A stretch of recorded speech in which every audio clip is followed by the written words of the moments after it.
couple these first few points that we have made with the red pill side of the internet now, which provides genuinely valuable content.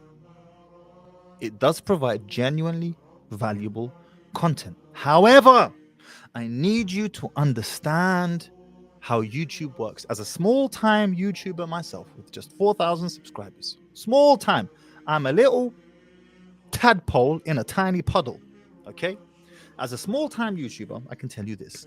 The way the algorithm works is that it rewards engagement.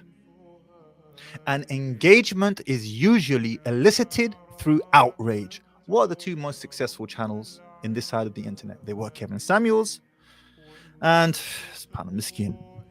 they were Kevin Samuels and Fresh and Fit, the two most popular channels on this side of the internet. Maybe Abba and Preach, slightly different, but same sort of game. What type of videos do they predominantly produce? Tell me. Those that invoke outrage, that make you angry. How dare they? And shout out to MTR, Mediocre Tutorials and Reviews. Shout out to the Poor Man's Podcast, PMP. I have consumed their content. I've actually chopped it up with MTR, just brief backwards and forwards. On Instagram, I was asked them a couple of questions. And both of them have genuinely valuable insights to offer. And I appreciate the work that they're doing. I will also add a caveat. And that caveat is they do produce content that centers around outrage, making you angry, intentionally finding content that will rile you up, that will engage you, that will make you angry, that will force you to comment and like and share, and then go and chat about it with your homeboys. And then this reinforces this negative image in your mind as to what women are like. Are some women like this? Absolutely, no doubt.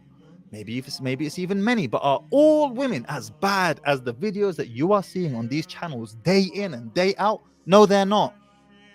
The reason why these videos are being picked out by these content creators is because they are apex examples. They are apex examples. We can't take an average example of a woman who's making slightly unrealistic demands because that's not going to engage you enough. We need to find the extreme thing, the sister who's lost her mind, the women who are just bonkers, because those are the only women, or that's the only type of content that's going to engage you, the audience. Please understand that. And this is why you have to be really careful with YouTube recommended videos, because they can literally force you down a rabbit hole of one-way thinking. YouTube recommended videos, because YouTube just spits out more videos that you like to watch. I rarely type a search on YouTube these days. Most of you can probably relate. Why? Profit.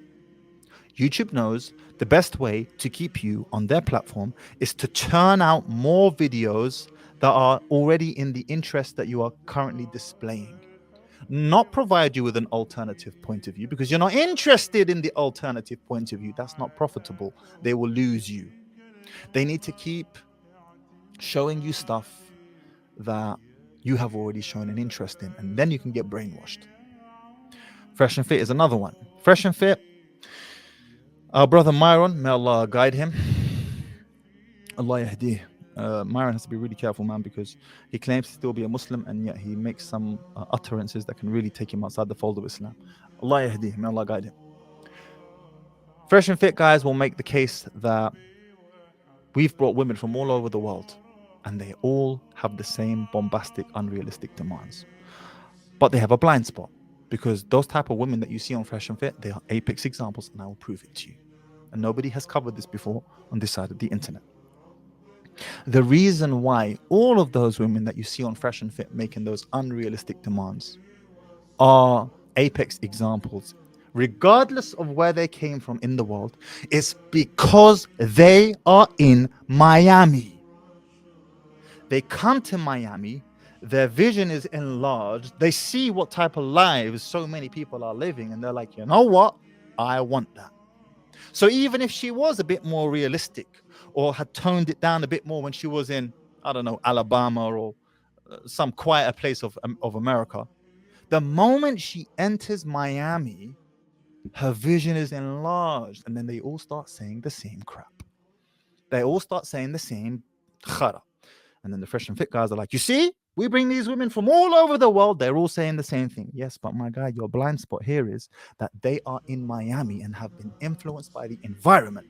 And as far as they're concerned, if this woman can get that, and if this woman can have this, and if that woman over there can get that, I want it too, because I'm me and I'm in Miami.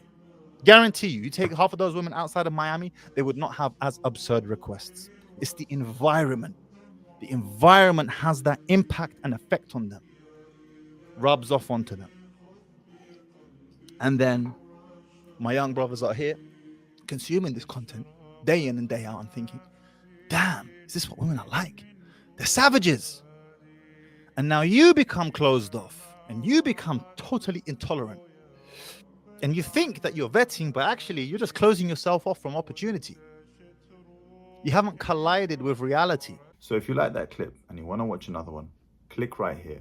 And if you want to watch the entire podcast, click right here.